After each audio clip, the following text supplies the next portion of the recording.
yaitu Vestal Cipher dan non-Vestal Cipher. Ya, dikatakan sebagai Vestal Cipher, ya, jika algoritma kriptografinya itu menggunakan komponen-komponen yang memiliki sifat ya invertible dan invertible, termasuk self-invertible. Sedangkan yang termasuk ke kategori non-Vestal Cipher, ya, ketika komponen-komponen yang digunakan hanya ya yang memiliki sifat invertible saja. Oke, kita bahas sekarang yang pertama. Vestal Cipher, ya tadi saya katakan bahwa komponen-komponennya yang dilibatkan adalah yang memiliki sifat self-invertible, invertible, dan non-invertible. Kita tahu bahwa mulai dari P-box, S-box, XOR, ya kemudian circular shift, ya kemudian swap, split and combine, diffusion, confusion, dan round, ya itu semuanya ya masuk ke kategori self-invertible, invertible, dan non-invertible. Artinya Vestal Cipher menggunakan semuanya, ya 9 komponen ini, termasuk P-box yang straight P-box, ya, kemudian compression P-box maupun expansion P-box. Ya, jadi semuanya bisa digunakan ya ketika kita mendevelop sebuah algoritma kriptografi simetrik modern ya yang masuk ke keluarganya Vestal Cipher. Nah, desain yang pertama adalah ini, ya sangat sederhana. Ya, hanya membutuhkan XOR, ya membutuhkan XOR dan membutuhkan fungsi F. Fungsi F ini fungsi Vestal. Ya, halo, suara saya bisa terdengar ya? Bisa, halo? Pak. Oke, fungsi F ini fungsi Vestal. Nah, fungsi Vestal ini apa? Ya, fungsi Vestal ini ya itu dibebaskan ya ke developer, ya ke pengembang ya kriptografi yang menggunakan Vestal Cipher. Jadi skenario-nya boleh apapun. Ya. Tapi yang jelas yang dibutuhkan adalah sekuat mungkin dan secepat mungkin algoritmanya. Ya. Jadi butuh ini saja XOR dan fungsi Vestal. Di mana fungsi Vestal ini ya diambil dari K, ya dari key ya. Kemudian output dari fungsi Vestal di-XOR-kan dengan plain text. Outputnya ya ciphertext. Sisi sebaliknya dekripsi ya tinggal dibalik. Ya, karena XOR itu adalah self-invertible, ya, maka ketika ini saya balik arah ya panahnya, ya, maka output dari fungsi Vestal ya, sama dengan yang di enkripsi. Ya, kalau saya XOR akan mengembalikan ciphertext ke plain text. Ya, jadi ini peran dari diffusion menyembunyikan hubungan antara ciphertext dan plain text. Ya, bisa terima ya. Contohnya ini contohnya. Ya. Contohnya, ya, jika sistemnya adalah ya, ukuran dari plain text dan ciphertext-nya adalah 4 bit, ya, sedangkan ukuran dari key-nya adalah 3 bit, ya, kemudian fungsi Vestal-nya ya, itu bekerja dengan skenario seperti ini. Ya, bit pertama dan bit ketiga dari key, ya, itu digabungkan menjadi 2 bit komposisinya. Ya, jadi bit pertama dan bit ketiga dari key, ya, ini digabung menjadi komposisi 2 bit. Ya. Komposisinya ini, ya, kemungkinannya adalah 00, 01, 10, atau 11. Kemudian komposisi 2 bit ini kita rubah menjadi bilangan desimal. Kalau 00, 01, 10, dan 11 kita rubah ke desimal menjadi 0, 1, 2, dan 3. Setelah berubah menjadi bilangan desimal, kita kuadratkan, square. Ya, ini berarti dipangkatkan 2 atau dikuadratkan. Kalau dikuadratkan, maka 0 menjadi 0, 1 kuadrat menjadi 1, 2 kuadrat menjadi 4, 3 kuadrat menjadi 9. 0, 1, 4, dan 9, kita kembalikan lagi menjadi bilangan biner. Nah, karena sampai 9 angkanya, ya, maka komposisinya adalah 4 bit biner. 0, 0, 0, 0, sampai dengan 1, 1, 1, 1. Ya, atau desimalnya 0 sampai dengan 15. Nah, 0, 1, 4, dan 9 ada di antara 0 sampai dengan 15. Oke, bisa diterima ya? Ya, jadi membentuk komposisi ya 4 bit biner. Nah, 4 bit ini pas ukurannya dengan ukuran plain text. Oleh karena itu, ketika kita enkripsi, ya, plain text tinggal kita XOR dengan output dari fungsi Vestal 4 bit biner ini. Nah, hasilnya kan pas ya, 4 bit input dari plain text, 4 bit output dari fungsi Vestal. ya hasil ekspornya keluarlah ciphertext. Kita ambil contoh, ya. Misalnya plain text-nya adalah 0111, key-nya adalah 101. Nah, fungsi Vestel itu berasal dari key. Nah, 101 dari key, kita ambil bit 1 dan bit 3. Bit 1-nya 1, bit ketiganya 1, membentuk komposisi 11. 11 itu sama dengan, ya berapa? 11 itu sama dengan 3. 3 kita kuadratkan, ya kita kuadratkan sama dengan 9. 9 kita rubah ke bilangan biner, 4 bit, menjadi 1001. Nah, 101 ini adalah output fungsi Vestel dari K sama dengan 101. Sehingga enkripsinya adalah P kita esorkan dengan output fungsi Vestel. Nah, plaintext-nya adalah 0111, kita esorkan dengan output fungsi Vestel 101 atau 101, ketemunya adalah ini, 1110. Ya, saya balikkan lagi sini ya. Jadi kalau ini adalah 0111, yang ini adalah 101, outputnya adalah 101, kita esorkan dengan 0111, outputnya adalah ini, 1110. Kemudian dekripsinya tinggal kita balik, ya, ciphertext 1110 kita esor dengan output fungsi Vestel 1001. Ketemu lagi menjadi plaintext 0111. Dari sini apakah ada pertanyaan? Ya, saya kira gampang ya. Oke, saya teruskan. Nah, desain yang pertama ini terlalu sederhana, ya, mudah untuk dihack. Ya, ini sangat sederhana. Ya.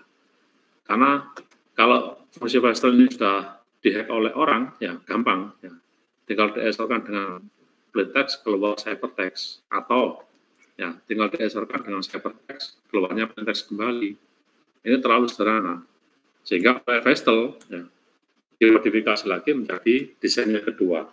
Nah, desain yang kedua ini, ya, desain yang kedua ini ada tambahan pembagian plaintext menjadi 2 atau di swap sama rata, ya, bagian kiri dan bagian kanan.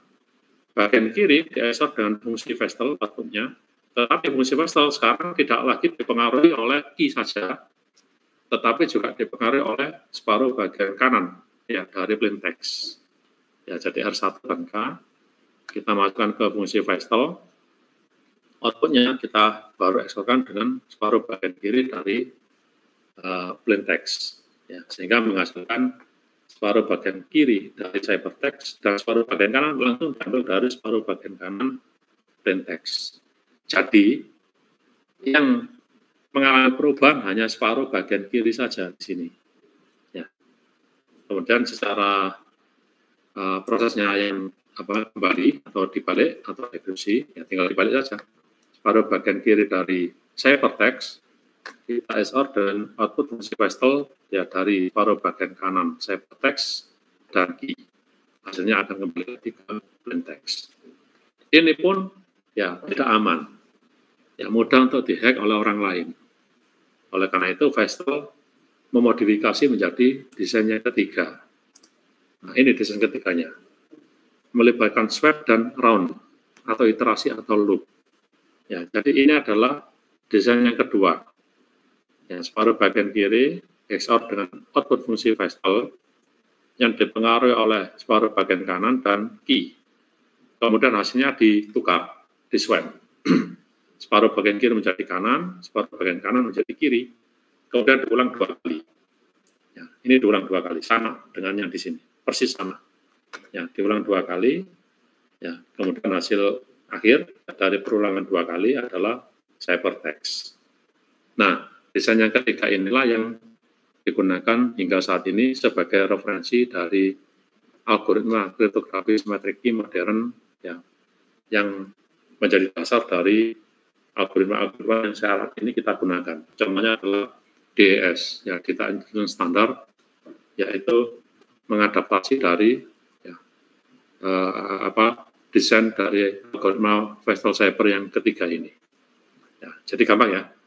Jadi ini desain kedua, ya, ditambah dengan swap, tukar kiri dan kanan, kemudian diulang 2 kali, ya diulang sekali lagi, ya, kemudian tukar kiri dan kanan, ya, hasil akhirnya yang ini. Kemudian sisi dekripsi dibalik, ya, ini sebelum ditukar atau sebelum di XOR dengan fungsi Pascal, ya ditukar dulu kiri kanan, ya. Kemudian masukkan ke fungsi Pascal, di XOR, kemudian diulang 2 kali. Dan hasil akhirnya kembali lagi ke plain text. Sampai saat ini, apakah ada yang ditanyakan sejauh ini? Sampai bagian ini apakah ada yang ditanyakan? Oke, bisa diterima? Bisa, Pak. Saya. Nah, ini adalah akhir dari desain dari fungsi Pascal. Tadi ada 3 ya. Desain yang sangat sederhana, ya, rentan terhadap hacking, ya, diperbagi oleh desain kedua, itu pun masih berpotensi rentan terhadap hacking. Desain ketiga ini ada tambahan RAW dan swap. Sedangkan yang non-volatile cyber itu hanya melibatkan komponen yang invertible saja. Jadi P-box itu hanya yang straight P-box saja. P-box itu yang hanya memiliki ukuran yang sama, 3 kali 3, 16 kali 16, 64 kali 64, dan seterusnya. Kemudian circular shift, ya, swap, ya, ini yang invertible. Sedangkan split and combine, sarannya adalah split dan combine-nya harus rata. Ya, misalnya 8 dibagi 4. Ya, kemudian diffusion, ya, itu juga begitu, harus bisa dikembalikan, yang invertible. Ya, jadi invertible saja. Contohnya apa? AES contohnya. Advanced Encryption Standard. Nanti kita bahas satu persatu. Nah, setelah itu, ya, desain dari kriptografi symmetric key modern ini, ya, kita bisa implementasikan, ya, ada 2 hal implementasinya. Yang pertama adalah diimplementasikan secara online atau real time, yang kita kenal dengan istilah, ya, stream cipher. Ya, stream cipher, di mana plain text dan key, ya, atau plain text ini kita langsung melakukan proses enkripsi ketika data itu berjalan, ya, di jaringan. Jadi data, ya, berjalan di jaringan, ya, itu langsung kita enkripsi, ya, langsung keluar ciphertext, dan ciphertext langsung dikirim.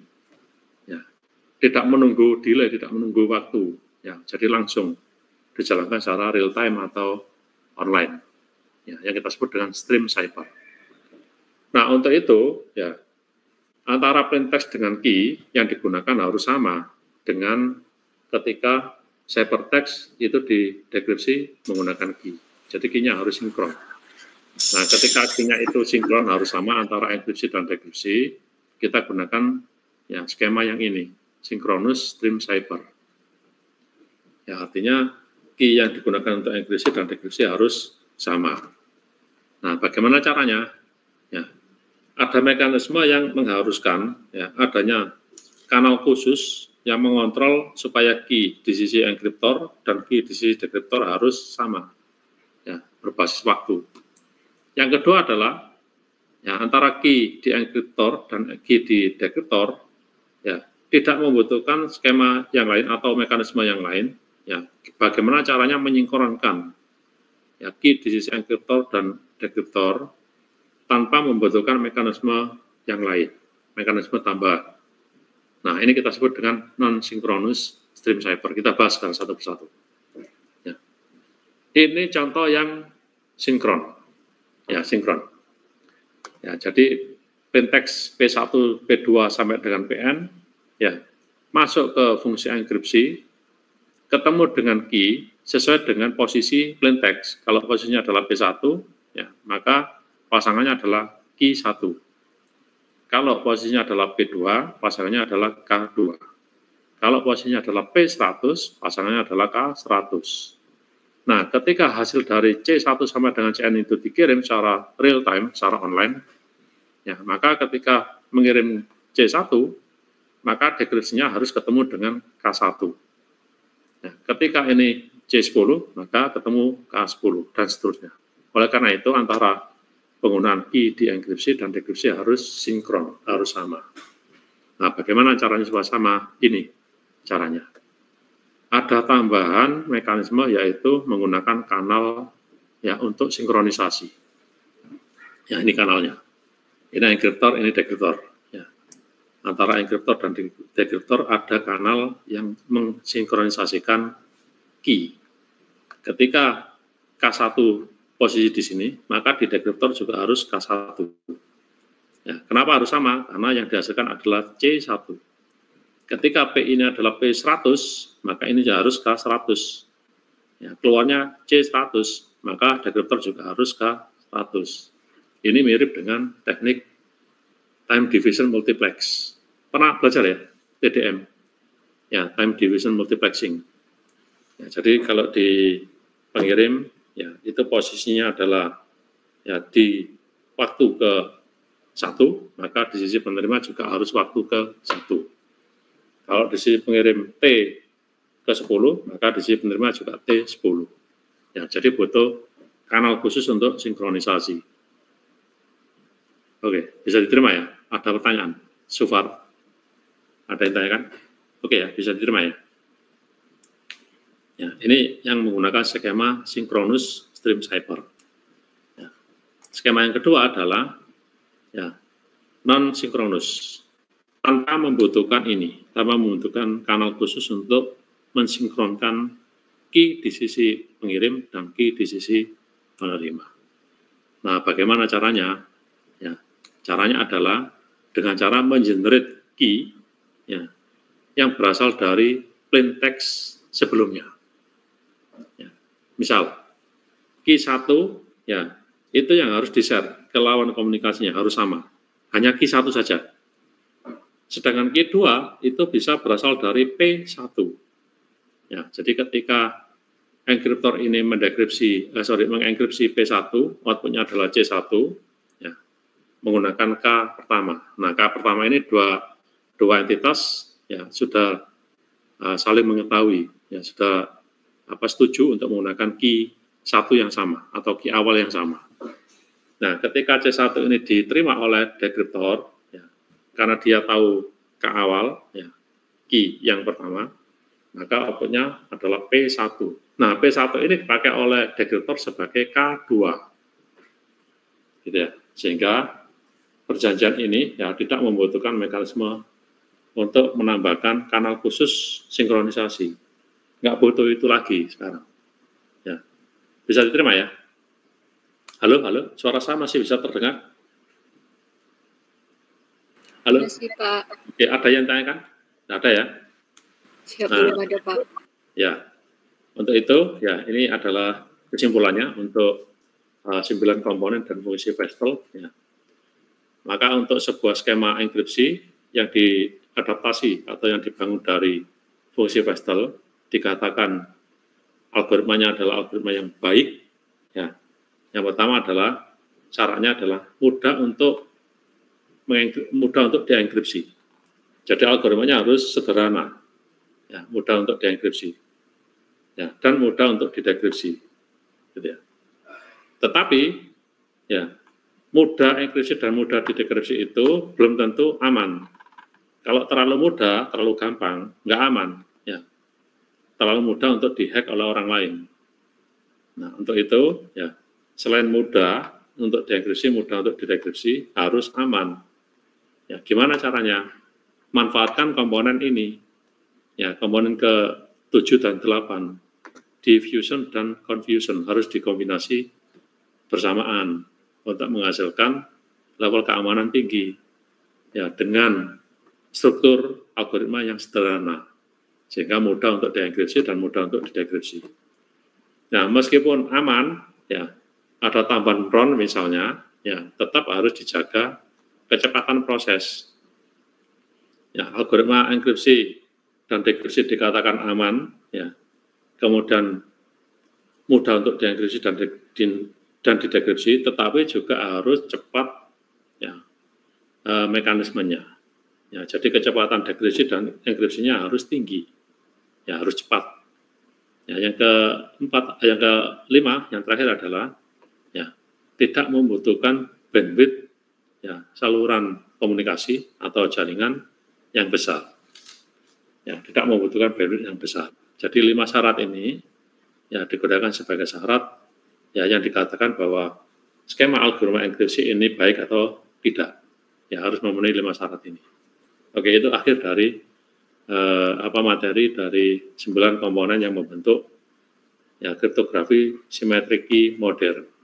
Ya, kalau tidak ada yang ditanyakan, saya lanjut dengan algoritma DES. Ada yang tanyakan sebelum saya lanjut ke materi berikutnya? Oke. Oke ya. Halo? Siapa? Oke, saya lanjut. Ya. Saya lanjut berikutnya. Sebentar. Ada telepon, bentar ya. Halo, Assalamualaikum, ya Bu.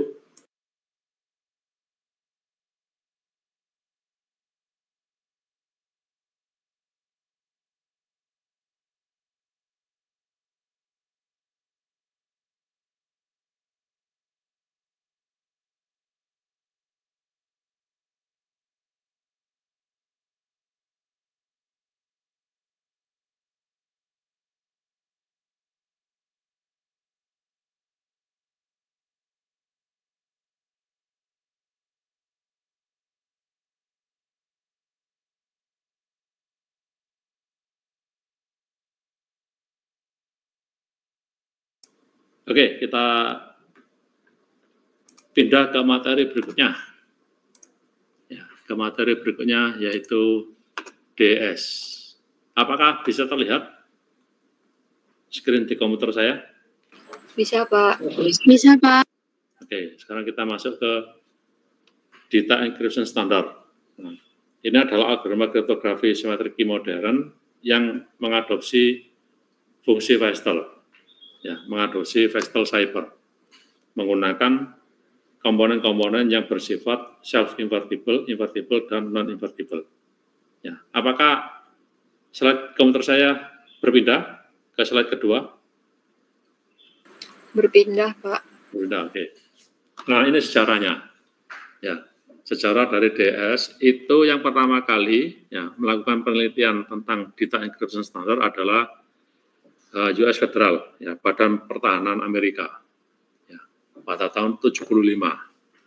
Nah, pada prinsipnya, ya, Badan Pertahanan Amerika ini mengadopsi dari ya, desain yang diluncurkan atau yang diberikan atau yang diterbitkan oleh IBM yang memanfaatkan 9 komponen ya dengan referensi Vestel Cyber ya kemudian oleh IBM dipasang ya 9 komponen ini membentuk sebuah algoritma kriptografi simetrik ya. Kemudian algoritma ini didesain oleh IBM kemudian diimplementasikan. Ya. Diimplementasikan oleh IBM di mana pada saat implementasi itu ya desain dari IBM ini memiliki 3 persyaratan keamanan atau kebutuhan untuk desain. Yang pertama adalah level keamanannya tinggi. Ya, karena level keamanannya tinggi, ya maka desain dari DS ya tahun 75 itu ya digunakan untuk implementasi secara komersial. Ya, jadi dipakai untuk transaksi perbankan, transaksi keuangan. Ya pada saat itu, kalau saat ini sudah tidak aman, ya, sudah terlalu gampang. Yang kedua adalah ya keamanannya sudah tidak tergantung lagi dengan kekuatan key atau sekresi, ya sudah tidak sesuai dengan prinsip Kirchhoff. Masih ingat ya Kirchhoff ya? Ya katanya Kirchhoff bahwa dikatakan algoritma enkripsi ini aman jika key-nya ini aman atau key-nya ini tinggi, ya komposisi key-nya tinggi, ya kesulitannya tinggi. Ya tinggi itu maksudnya ada kombinasi antara huruf besar, huruf kecil, ada kombinasi dengan angka, ada kombinasi dengan tanda baca yang lain, dan panjangnya harus sepanjang mungkin. Nah, DES didesain oleh IBM, ya, tidak bergantung pada kekuatan key atau password. Jadi passwordnya itu weak atau strong, ya, nggak ada pengaruhnya. Algoritmanya tetap strong, tetap kuat. Meskipun password atau key-nya yang digunakan itu weak, ya, atau lemah. Nah, karena level keamanannya tinggi, ya, kemudian keamanannya tidak bergantung dari kekuatan dari key atau password, ya, dan desainnya sederhana, ya, sehingga mudah untuk diimplementasikan dan ekonomis. Ya, jadi untuk mengimplementasikan DS, ya, tidak membutuhkan biaya tinggi. Ya, hampir semua perangkat jaringan komputer pada saat itu, ya, itu mensupport DES. Jadi DS ini tidak masalah, ya diimplementasikan di hampir semua perangkat jaringan komputer pada saat itu. Nah, karena kebutuhan desain tiga hal ini dipenuhi oleh DS, ya maka DS digunakan sebagai standar, ya standar enkripsi atau dekripsi atau kriptografi, ya untuk transaksi komersial, gitu ya. Oleh karena itu, ya US Federal Amerika, ya ini mengadopsi algoritma ini, ya untuk menjadi sebuah algoritma enkripsi ya standar. Nah, desainnya seperti ini. Ya, desainnya seperti ini. Panjang plain text-nya 64 bit, ya sama dengan panjang ciphertext-nya. Ya, tetapi panjang key-nya adalah 56. Ya, jadi kalau ini adalah n bit, ini juga n bit, m bit-nya 56. Jadi m kurang dari n. 56 ya lebih kecil daripada 64 bit. Gitu ya. Jadi plain text-nya 64 bit. Ya, ciphertext-nya 64 bit, sedangkan key-nya 56 bit.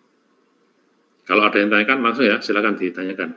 Ya, kalau tidak ada, saya anggap tidak ada masalah, saya terus. Nah, ini adalah struktur DS. Ya, strukturnya ini. Hanya ada 1, 2, 3, 4 blok yang berbeda. Ya, 4 blok yang berbeda. Blok yang pertama namanya initial permutation. Ya, permutasi awal. Ya, yang dihubungkan langsung dengan input plain text 64 bit. Blok yang kedua adalah round. Jumlah roundnya sebanyak 16. Ya, round pertama diulang ya sampai 16 kali. Jadi round 1 sampai 16 ini prinsipnya sama, mekanismenya sama. Ya. Jadi sebuah mekanisme diulang sebanyak 16 kali. Nah, masing-masing round ya ini memiliki hubungan dengan masing-masing key di masing-masing round. Yaitu key 1 sampai dengan key 16. Ya, blok yang ketiga adalah final permutation. Ya, permutasi akhir. Ya, setelah masuk round 16 dipindah posisinya, ya, hasil perpindahan posisi adalah ciphertext 64 bit. Gitu ya. Blok yang keempat adalah round key generator, pembangkit key. Ya, pembangkit key yang berasal dari 56 bit yang ini tadi, ya 56 bit key yang ini.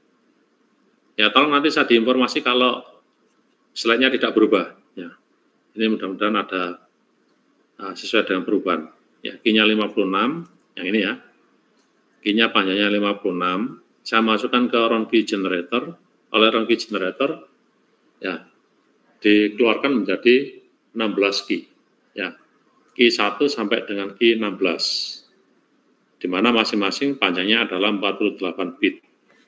Ya, jadi di sini 64 bit, di sini 48 bit. Pasti ada sesuatu ya di dalam round 1 sampai 16. Ya, sehingga bisa mengakomodasi ya 64 bit dengan 48 bit.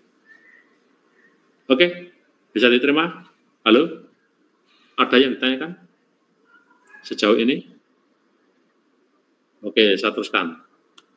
Nah, sekarang kita bahas satu persatu. Kita mulai dulu dari initial permutation dan final permutation. Yang ini sama ini ya. Kita mulai dulu dari ini sama ini. Initial permutation ya itu adalah itu adalah permutasi yang memiliki panjang antara input dan output sama atau straight permutation box atau straight P box. Ukurannya 64 kali 64. Ini contoh yang ini, yang atas ini initial permutation. Nah, kalau 64 kali 64, maka kemungkinannya adalah 64 faktorial. Diambil salah satu dari 64 faktorial itu, ini contohnya yang diambil salah satu. Ya, 1 dipindah ke 40, 2 dipindah ke 8, dan seterusnya. 58 dipindah ke 1, 64 dipindah ke 25. Ya, ini tidak ditulis semua ya, ini biar tidak terlalu rumit ya. Ditulis wakilnya. 1 ke 40, 2 ke 8 dan seterusnya. 58 ke 1, dan seterusnya, 64 ke 25. Setelah itu, ya, masuk ke 16 round. Round 1, round 2, sampai dengan round 16. Setelah di round yang terakhir, round 16, ya, masuk ke final permutation. Nah, final permutation ini memiliki perubahan atau perpindahan posisi yang kebalikan dengan initial permutation. Coba perhatikan. Ini adalah final permutation. Ya. Jika posisi 1 dipindah ke 58, 8 ke 2, dan seterusnya, 25 ke 58, dan seterusnya, 40 ke 1, dan seterusnya, 58, ya, kemudian dan seterusnya, 64. Kalau kita cek dengan initial permutation, 1 ke 58. Ya. Di initial permutation, ya, 58 ke 1. Ya, kemudian 8 ke 2 di final permutation, ini 2 ke 8 di initial permutation. 25 ke 64 di final permutation, di initial permutation 64 ke 25. Ya, 40 ke 1 di final, ya, di initial 1 ke 40. Maka initial permutation dan final permutation adalah inverse, kebalikan satu dengan yang lain. Ya, gitu ya. Jadi apakah posisinya selalu ini? Enggak, ini contoh. Ya, 64 faktorial kemungkinan diambil secara acak. Ya, silakan diasumsikan ini adalah hasil pengambilan secara acak tadi. Ya, ketemulah ini. Nah, ini dipakai sebagai initial permutation. Ya, gitu ya. Sedangkan kebalikannya adalah final permutation. Oke. Jika ada yang tanyakan, silakan. Tidak ada?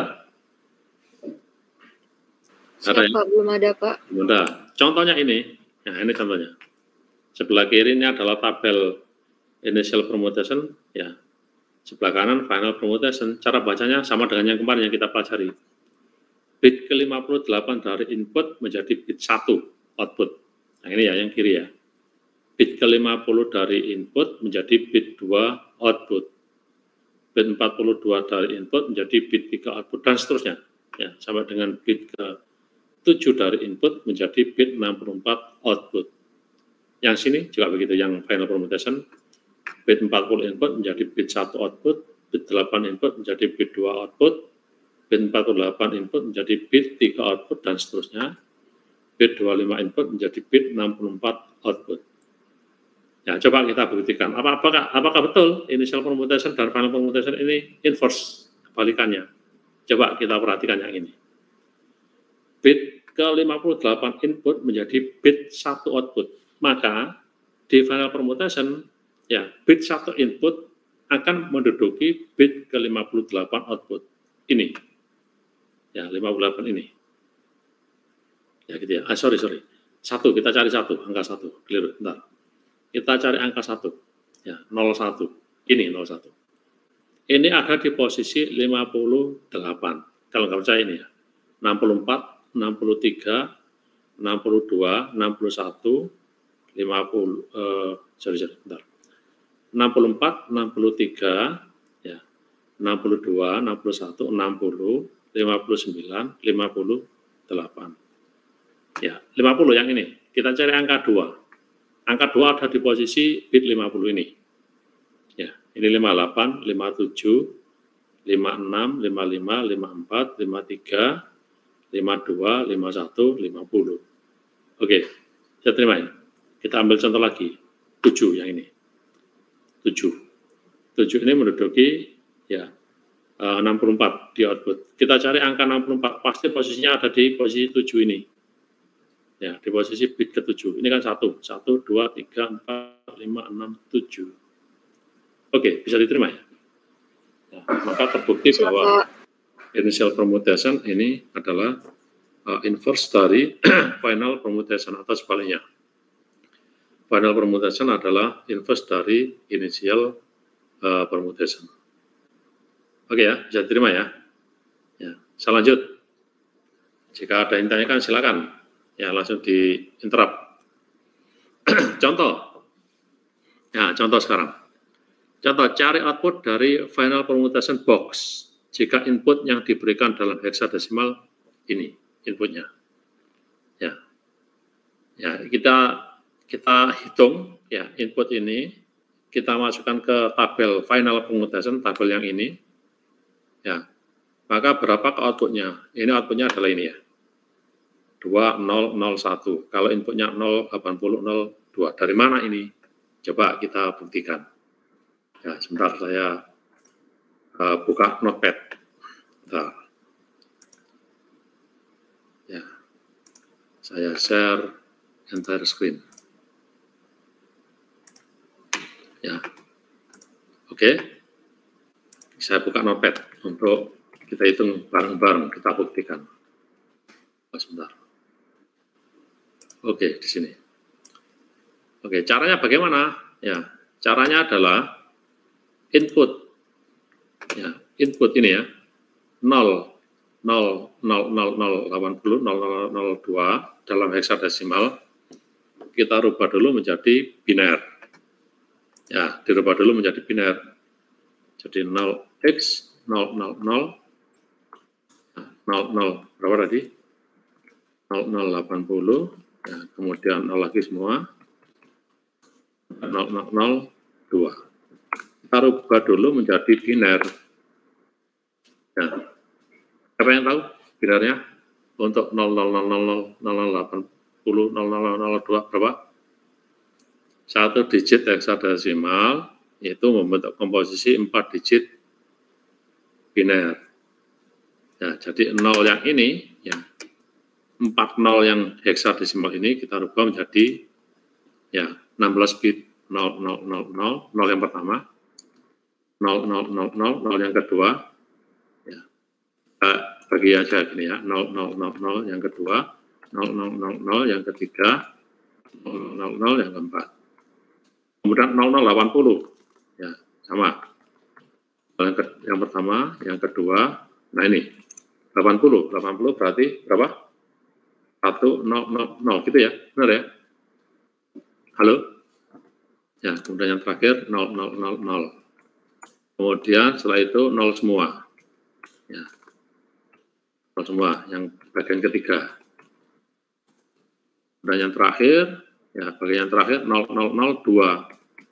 Ya, kita rubah ke biner, ya 0, 0, 0, 0, 0, 0, 0, 0, 0, 0, 0, 0, 0, 1, 0.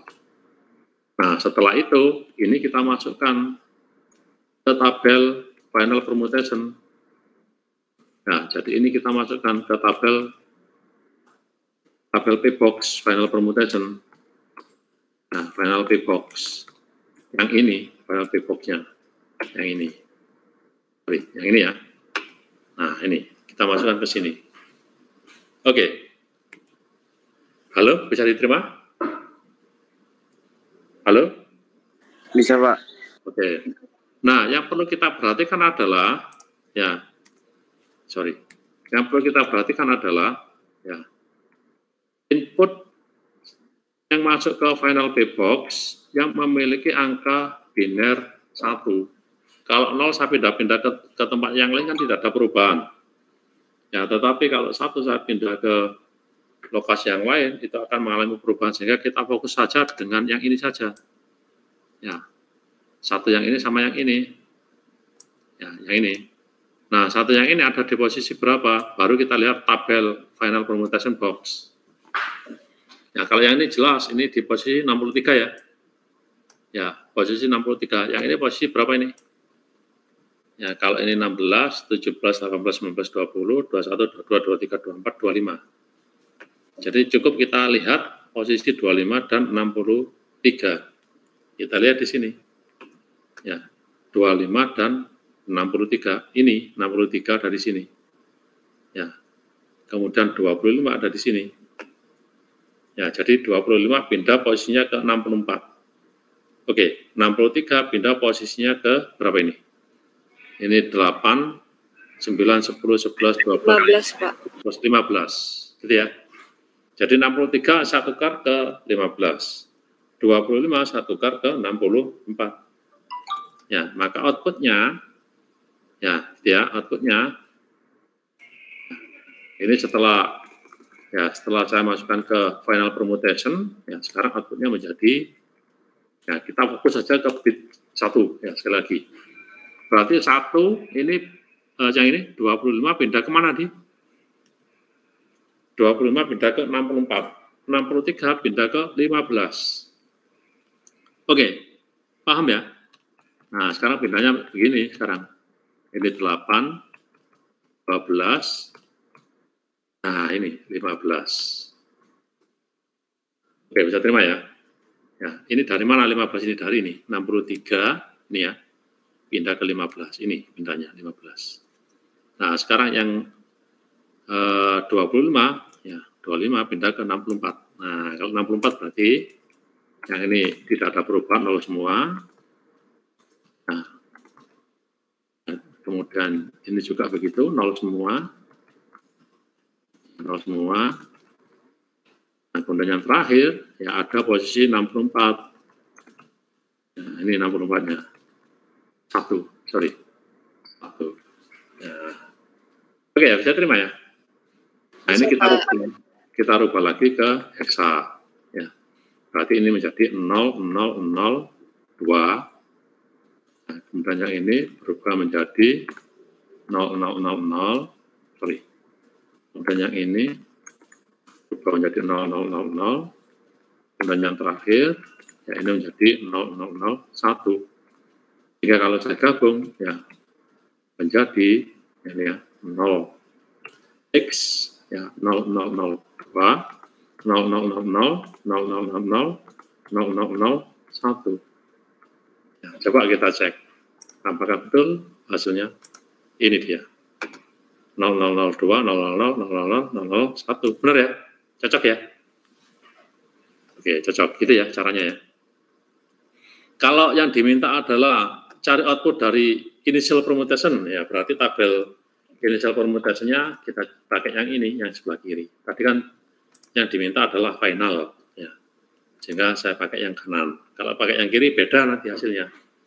Ya, tinggal kita cari angka ya 63 dan angka 25. Ya, 25-nya ada di mana? Kita cari di sini. Ya, angka 25-nya ada di posisi berapa? Ada yang ini. Nah, tinggal kita cari ini ada di posisi berapa. 63 ada di posisi berapa? Tinggal itu yang kita ganti posisinya. 63 ya di sini. Gitu ya. Tadi yang ditanyakan adalah final permutation. Kita pakai yang ini, yang sebelah kanan. Oke? Bisa diterima? Bisa, Pak. Nah, oke, saya teruskan.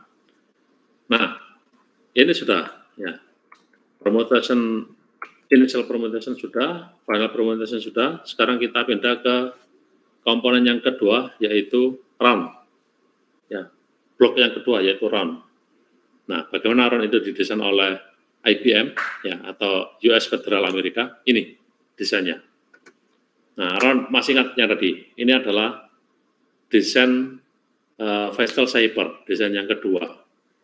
Ya, di mana ya plain text dibagi dua, L1 dan R1, bagian kiri, bagian kanan. Karena outputnya, karena panjangnya adalah 64 bit, dibagi 32 bit kiri, 32 bit kanan. Kemudian 32 bit kanan masuk ke fungsi Vestel. Ya, bersama-sama dengan key di RON. Ya, RON itu. Output dari fungsi Vestel kita esorkan dengan separuh bagian kiri dari plain text. Hasilnya setelah itu kita tukar. Kiri jadi kanan, kanan jadi kiri. Ya, itu ya. Nah, ini sudah jelas. Yang ini swap, pembagian dua. Yang ini ESOR jelas. Yang ini swap, dibagi, ditukar. Yang belum jelas adalah ini, fungsi Vestel. Di dalamnya ada apa. Ya. Nah, sebelum kita bahas itu, ya, coba Anda perhatikan. Kalau kita berada di RON ke 10, misalnya, RON ke 10. Ya, kita berada di RON ke 10. Ya, maka ini adalah RON ke 10. Ya, di mana key-nya adalah key 10. Ya, K10. Oke, bisa terima ya. Maka ini adalah ya plain text yang masuk RON ke-10, yaitu berasal dari output RON 9. Ya, output dari RON 9. Gitu ya. Kemudian ini adalah output RON 10. Bisa diterima? Halo? Ya. Ya. Ya. Misalnya begini. Ya. Ini saya push. Tadi sudah ya.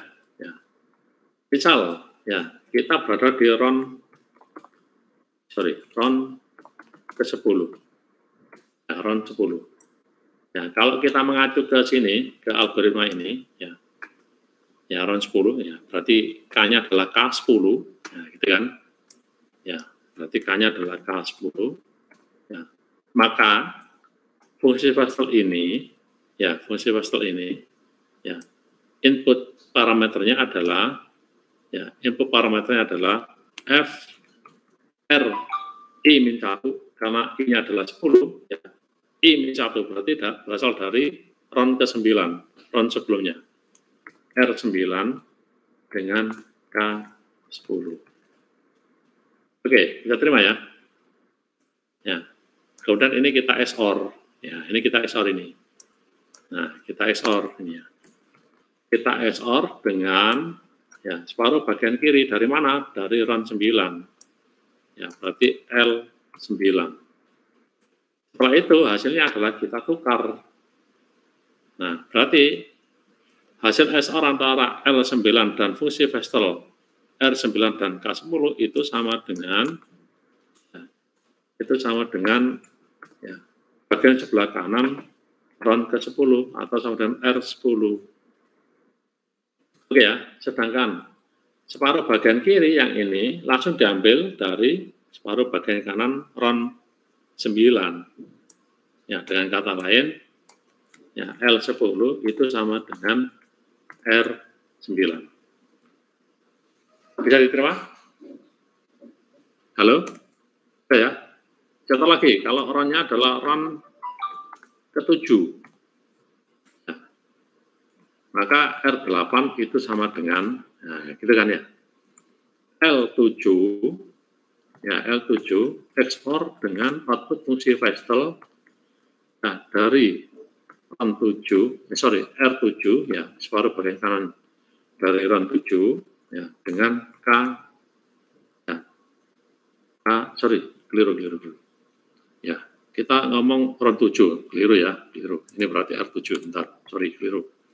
Ini berarti L6 XOR dengan R6 dengan K7. Ya, sedangkan L7 berasal dari RON ke-6. Nah, begini. Halo? Bisa diterima? Ayo. Halo? Bisa, Pak. Oke. Bagaimana kalau RON-nya adalah RON ke-5? RON ke-5. Berapakah R5? L4, Pak. L4 XOR dengan output fungsi Vestel R4 dan K5. Kemudian L5 itu sama dengan L4. Ya, maka disimpulkan ya, kalau RON-nya adalah RON I, ya, RON-nya adalah RON I, ya, maka RI itu sama dengan LI-1 XOR dengan fungsi Vestel RI-1 dengan KI. Dan sedangkan LI itu sama dengan, ini tadi keliru ya, ini R ya, keliru ini. Sedangkan LI sama dengan RI-1. Oke. Ya, bagaimana kalau misalnya RON-nya adalah RON I-1? RON-nya adalah RON I, ya, RON I plus 1 aja lah, RON I plus 1. Ya.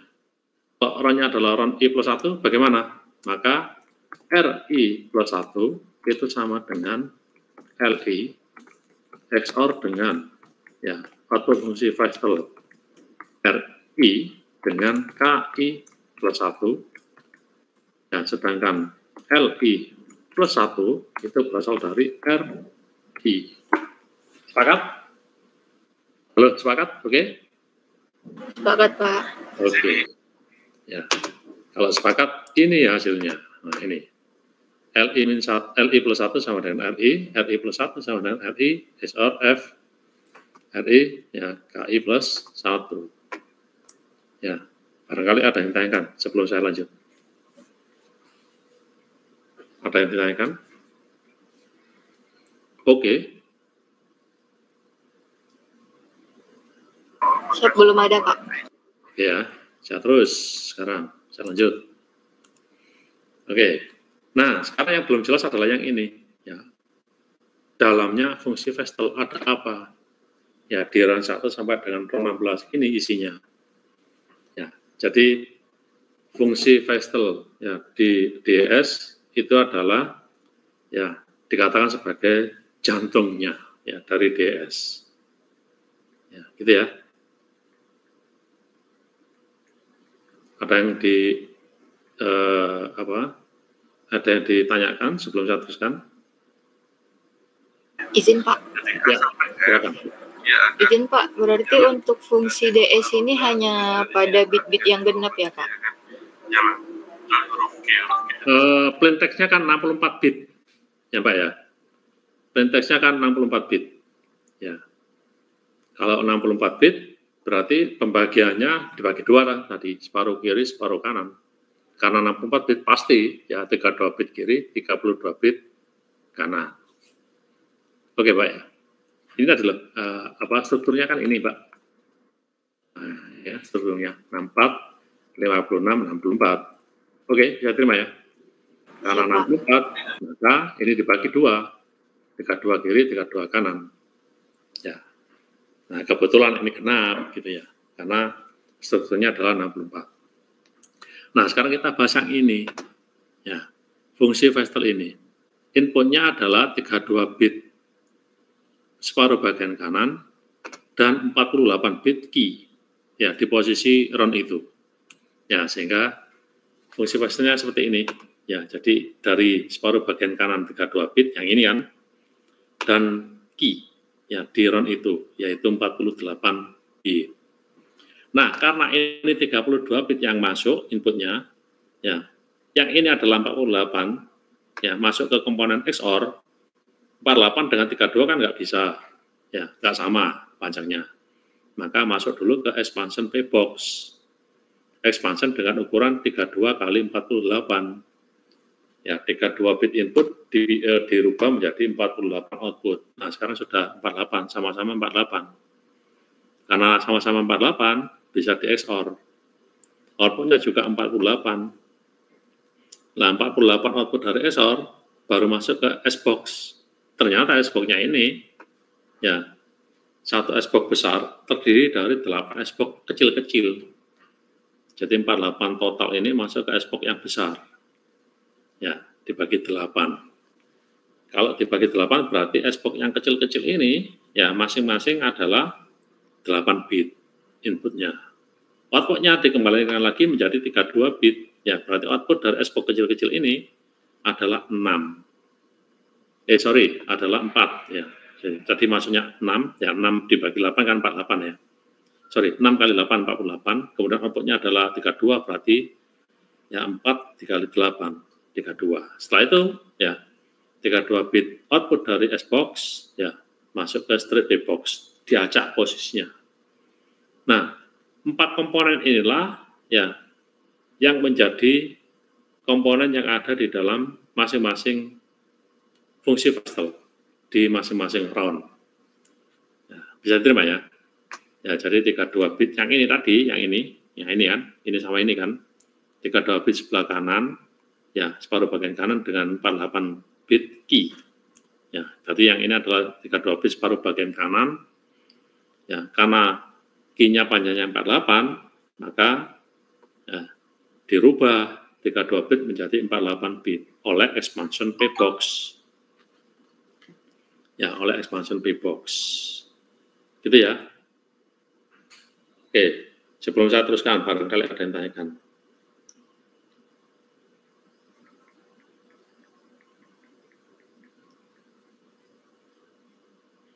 Halo, ada yang ditanyakan? Belum ada, Pak. Belum ada ya?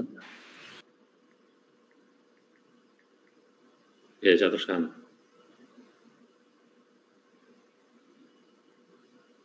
Ya, saya teruskan ya. Kita bahas satu persatu sekarang. 32 bit, kita rubah ke 48 bit menggunakan expansion P-box. Kita bahas dulu yang ini, expansion P-box. Oke, ini expansion P-box untuk desain fungsi Vestel di Stepron DES. Ya, bagaimana caranya 32 kita rubah menjadi 48. Kemarin sudah kita hitung. Kalau expansion P-box itu, ya, itu kemungkinannya lebih, apa kemarin?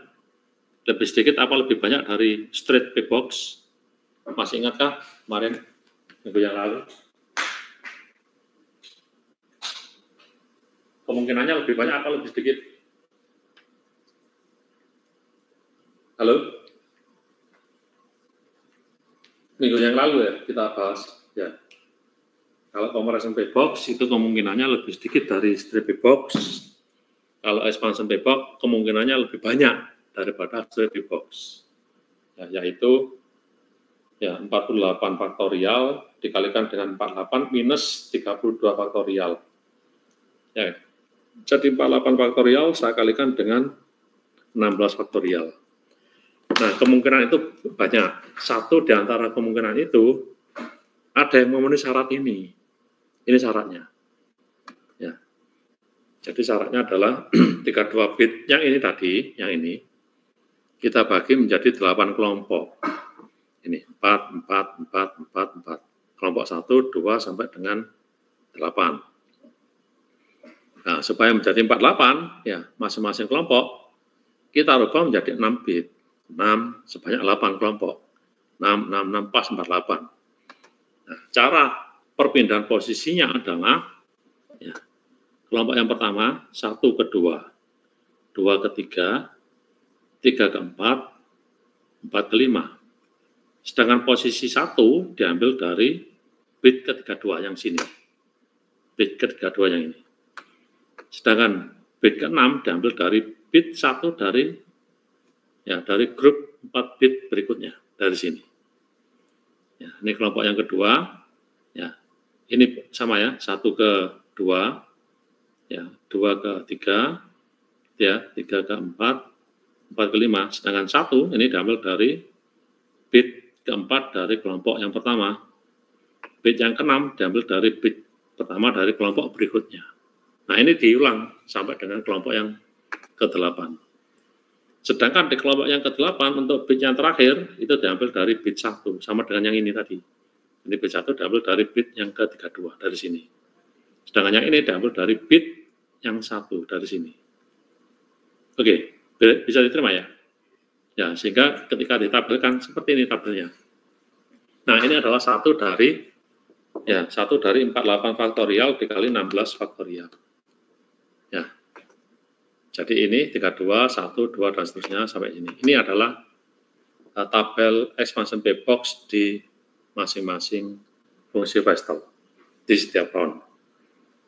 Oke. Berikutnya adalah XOR. Ya, yang ini tadi, XOR. XOR nggak ada masalah ya. 48 kita XOR dengan 48. Ya. Kalau 2 input itu ada yang beda, hasilnya 1. Kalau 2 input sama, hasilnya 0. Ya, setelah itu yang ini. Ya, yang ini S-box. Nah, S-box ada 8. Ya, S-box 1, 2, 3, sampai 8 itu sama isinya. Ya, mekanismenya sama. Ya, mekanismenya ini. Ya, seperti ini mekanismenya. Inputnya 48, ya. 48 bit dibagi 8 ada 6 berarti. Ya, 6, 6, 6, 6, 6. Outputnya 32 dibagi 8 berarti 4. Nah, gitu ya. Nah, sekarang cukup kita pelajari satu saja. Satu S-box. S-box yang lain sama. Nah, ini mekanismenya. Ya. 6 bit input, ya, 6 bit input itu akan membentuk matriks atau tabel, ya, tabel ukuran 4 kali 16. Bagaimana caranya? Bit 1, ya, dan bit ke-6, gitu ya, diambil menjadi komposisi 2 bit. 00, 01, 10, dan 11, atau desimalnya 0, 1, 2, dan 3. Ini menjadi baris. Sedangkan 4 bit sisanya, bit 2, 3, 4, dan 5, membentuk komposisi 4 bit. 0, 0, 0, 0, sampai dengan 1, 1, 1, 1. Desimalnya adalah 0 sampai dengan 15, itu membentuk kolom ini. 0, 1, 2, 3, sampai 15. Ya. Nah, masing-masing sel yang dibentuk oleh baris dan kolom, itu output.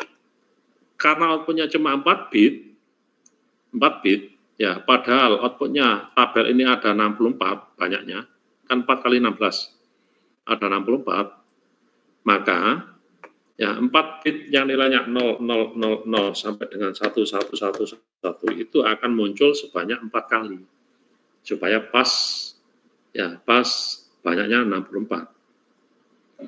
Ya, jadi angka 0, 0, 0, 0 sampai dengan 1, 1, 1, 1 itu tersebar di tabel ini, ya masing-masing muncul 4 kali. Ya, sehingga pas banyaknya 64. Nah, ini contohnya.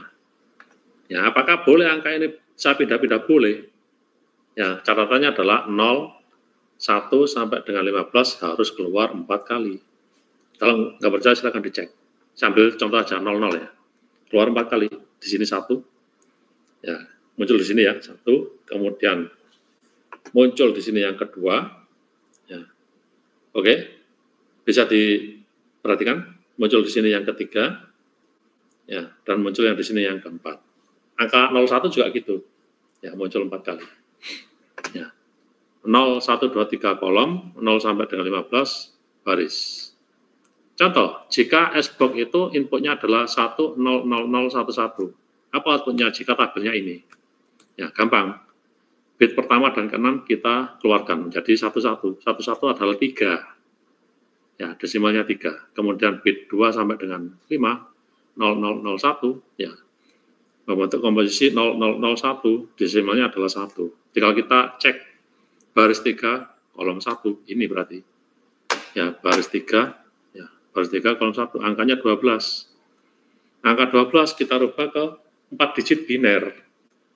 Ya, 12 4 digit binernya kan ini, 1100. Nah, maka outputnya adalah 10011 menjadi 1100. Gitu ya. Ini merupakan substitution box ya, non invertible.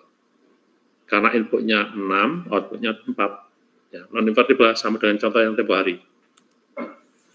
Oke, bisa diterima? Bisa diterima? Halo? Saya? Siapa? Oke, saya teruskan. Nah, setelah itu yang terakhir, ya, yang terakhir adalah ini, straight pay box 32 kali 32. Nah, Anda pasti tahu lah, 32 kali 32. Nah, kalau straight pay box di masing-masing fungsi Pascal ini, ya, tidak ada aturannya, ya boleh kita ambil satu dari 32 faktorial. Ya. Jadi ada 32 faktorial kemungkinan kita ambil salah satu. Ya. Ini contohnya. Gitu ya, ini contohnya. Nah, setelah itu ya blok yang terakhir yaitu key generation. Membangkitkan key. Inputnya 56 bit key, outputnya ada key 1 sampai key 16 masing-masing 48 bit. Nah, gitu kan. Inputnya yang ini, 56 bit. Nah, untuk alasan implementasi, ya implementasi, saya tanya dulu, Anda kalau menggunakan Facebook, menggunakan e-commerce, ya berapa panjang karakter untuk password minimal? Berapa? Izin Pak, untuk karakternya 8 huruf. 8 bit kan? 8 karakter kan ya? Siapa? Nah, 8 karakter itu kalau saya menggunakan DS, nggak bisa. Karena DS key-nya cuma 56, cuma 7 karakter. Benar nggak? Nah, oleh karena itu, gimana supaya DS ini bisa diimplementasikan? Ditambahkanlah ini, parity drop. Ya, di mana 64 bit ini yang berasal dari password atau key. Ya, untuk implementasi. Kalau 64 bit, pas kan? 8 karakter, benar nggak? Siapa? Halo? Ya, 64 bit atau 8 karakter dari password ini, ya saya drop 8 bit sehingga keluar 56. Nah, 56 inilah ya menjadi dasar dari key yang ada di DES. Kemudian 56 saya bagi 28 kiri, 28 kanan. Ya, kemudian masing-masing kiri dan kanan saya geser ke kiri. Ya, saya geser ke kiri. Untuk run 1 ini aturannya. Untuk run 1 2916 digeser ke kiri 1 bit. Untuk run selain 1 2916 digeser ke kiri 2 bit. Kenapa kok harus komposisinya seperti ini? Ini sudah melalui penelitiannya IBM tadi. Ya. Komposisi 1296 1 bit ke kiri, yang lain 2 bit ke kiri, itu menghasilkan komposisi yang menghasilkan keamanan yang paling tinggi dengan kecepatan yang paling cepat. Ya, jadi penelitian ini tidak sebentar, bertahun-tahun. Salah satunya adalah untuk mendapatkan komposisi ya dari hasil percobaan ini komposisinya. 12916 ke kiri 1 bit, sisanya ke kiri 2 bit. Itu menghasilkan keamanan yang paling tinggi, kecepatan yang paling cepat. Oke, kita sepakati itu. Ya, untuk run pertama digeser ke kiri 1 bit. Jadi ini digeser ke kiri 1 bit, 1 bit. Setelah digeser ke kiri masing-masing 1 bit, masuklah ke compression P-box. Berarti ini 56, ya, dirubah menjadi 48. Oke, bisa terima ya. Sama dengan yang tadi contohnya. Ya, 56 dirubah menjadi 48. Compression P-box. Kemudian diteruskan ke run kedua. Ya, run kedua mengikuti ini, digeser ke kiri lagi 1 bit, ini juga 1 bit. Masuk lagi ke compression P-box, dirubah ke 48. Turun menjadi run ketiga. Nah, ketiga di sini 2 bit. 2 bit ke kiri, 2 bit ke kiri, masuk ke compression P-box menjadi 48. Begitu seterusnya sampai run ke 16. Jangan lupa, ini aturannya. Kalau ada di posisi run 4, berarti 2 bit ke kiri. Posisi 5 sampai 8, 2 bit ke kiri. Begitu masuk ke 9, 1 bit ke kiri. Ya, gitu ya. Bisa terima ya. Nah, itu adalah proses dari bagaimana ya round key generator di DS menghasilkan 16 round key masing-masing 48 bit. Nah, ini adalah parity drop tabel yang ini. Ya, tabel parity drop. Ya, jadi 64 bit dikonversi menjadi 56. Jadi ada 8 angka yang tidak muncul di sini. Ya, 64 menjadi 56. Jangan lupa ya, untuk setiap round pergeseran ke kirinya ini 1, 2, 9, 16. Ke kiri 1 bit, sisanya adalah ke kiri 2 bit. Gitu ya. Ya, kemudian berikutnya ini adalah compression P-box 56 ke 48 yang ini ya, yang warna kuning yang ini. Ya, itu aturannya ya seperti ini. Nah, ini contohnya. Apakah boleh tabel yang lain? Boleh. Ya, ini contoh saja. Berarti kalau compression P-box ya kemungkinannya adalah 56 faktorial dibagi 56 minus 48 faktorial. Kita ambil salah satu, ini contohnya. Oke, bisa diterima ya? Ya. Nah, itu sudah kita jelaskan semuanya. Ada komponen, ada blok initial permutation, ada blok final permutation, ada run sebanyak 16, di dalamnya ada fungsi Vestal, sudah kita jelaskan tadi. Dan yang terakhir adalah blok round key generator. Ya, 56 bit key dirubah menjadi K1 sampai K16 masing-masing 48 bit. Supaya bisa diimplementasikan, ya, passwordnya minimal 8 karakter, ya, maka ya dari 8 karakter password dirubah menjadi 56 bit key, ya, dengan cara ya dimasukkan ke parity drop. Ya, 64 menjadi 56. Setelah itu 56 masuk ke round 1 sampai round 16 dengan aturan round 1, 2, 9, 16 digeser ke kiri 1 bit. Ya, selain itu digeser ke kiri 2 bit. Oke, saya kira cukup. Nanti kita lanjutkan lagi. Yang ini agak mendalam soalnya. Ya, saya tutup dulu sampai di sini, sampai penjelasan komponen ya, dari DS, mulai initial permutation, final permutation, round, dan round key generator. Ya, dari sini barangkali ada yang ditanyakan sebelum saya tutup perkuliahan kita sore hari ini. Apakah ada yang ditanyakan? Izin Pak, Ya, silakan. berarti maksud yang digeser ke kiri 1 bit itu digeser ke bilangan 1 bit ke belakangnya gitu ya Pak? Ke kiri, bukan ke belakang, ke kiri. Oh, siapa ke kirinya maksudnya? Pak? Ini masihnya nih ya, yang ini ya. Ini Siapa? ada di run 1 ya, digeser ke kiri 1 bit. Ini juga ke kiri 1 bit. Masuk ke run 2. Nah, aturannya 2 juga digeser ke kiri 1 bit. Ini juga ke kiri 1 bit. Masuk run 3. Nah, run 3 di sini kan, berarti other kan ya. Digeser ke kiri 2 bit, digeser ke kiri 2 bit. Begitu seterusnya sampai run 16. Oke, ada lagi yang mau ditanyakan? Silakan. Cukup? Gimana? Oke. Siapa? Cukup Pak. Oke ya, yang lain? Mas-mas yang lain? Ada yang tanya? Ada ya, cukup ya.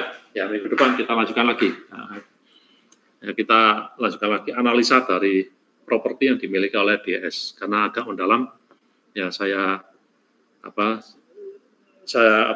stop dulu sampai di sini. Ya, kita lanjut lagi minggu depan. Oke? Oke, bisa di... Oke. Baik, kalau tidak ada lagi yang mau ditanyakan, saya izin untuk menutup perkuliahan kita sore hari ini. Ya, ya, satu ya. Assalamualaikum warahmatullahi wabarakatuh. Selamat sore. Waalaikumsalam warahmatullahi wabarakatuh. Terima kasih Pak. Ya, sama-sama.